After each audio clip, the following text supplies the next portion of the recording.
गरीबों को रोजगार मिल सके हमारे देश के अंदर, जिससे स्टेट से इंटर स्टेट के माइग्रेशन को कम किया जा सके, इंटर कंट्रीज के माइग्रेशन को बाउंड किया जा सके, उसको रोका जा सके।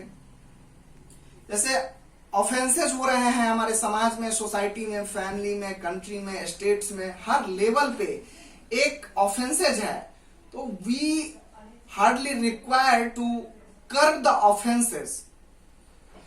अब ये ऑफेंसेज कर्व कैसे होंगे?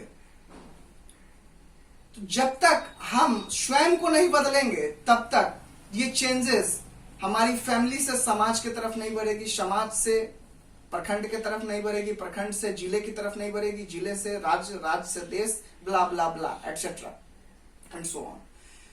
जब तक हम स्वयं को नहीं बदलेंगे तब तक इस स्वतंत्रता में जो कमी हमारे सामाजिक स्तर पर रह गई है उसे हम पूरी करने में समर्थ तब तक नहीं होंगे। तो स्वयं में परिवर्तन कैसे आएगा? युवा हमारे देश की शक्ति है, युवा पीढ़ी ही देश के भविष्य कहलाते हैं, और इस युवा पीढ़ी में वो शक्ति है जो आज की सिनेरियो है, जो आज का हमारा देश की जो स्थिति है उससे 50 साल बाद की प्लानिंग उनमें करने की क्षमता है। आज झंडा फहराने के बाद माननीय नरेंद्र मोदी जी, हमारे प्रधानमंत्री भी इन सभी विषयों पर थोड़ी बहुत हम लोगों को एड्रेसिंग किया गया है। आत्मनिर्भर यूथ, आत्मनिर्भर युवा शक्ति के बारे में भी बहुत ज्यादा आज के डेट में चल रहा है, चर्चाएं हो रही है।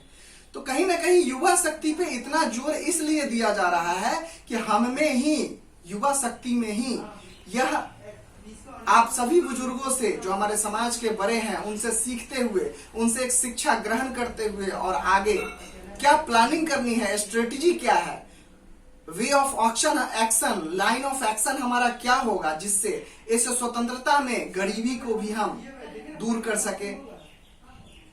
जिन चीजों के लिए समाज में ऑफेंसेस हो रहे हैं, चाहे वो फैमिली लेवल पे हो, चाहे सोसाइटी लेवल पे हो, चाहे वो डिस्ट्रिक्ट लेवल पे हो, किसी भी लेवल पे है, बहुत सारे मैटर आज सब जुडिस पड़े हुए हैं।